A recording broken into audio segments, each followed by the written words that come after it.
او درېمه اهمه وجه چې زمونږ او ستاسو په زړه کې به یره څنګه پیدا کیږي. کله چې زمونږ ستاسو په زړه کې د الله نه یره نه وي نو د مخلوق یره به خامخا زمونږ او ستاسو په زړونو کې پیدا کیږي. نو د الله د یرې د نشوالي د وجې نه د مخلوق او د څیزونو یره به د انسان په زړه کې پیدا کیږي. خو څوک دا غواړي چې زما په زړه کې دی د مخلوق یره ختم شي نو پکار هغې دی چې په زړه کې د الله پاک یره پیدا کړي. ځکه د دې یو نفسیاتي اصول دي.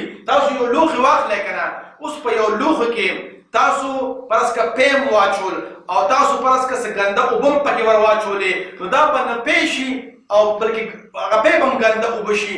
نو دغه شانتې په یو زړه کې دوه یرې نه جمع کیږي، یا پکې د خدای یره وي یا پکې د مخلوق یره وي. نو که تاسو د مخلوق یره راوستل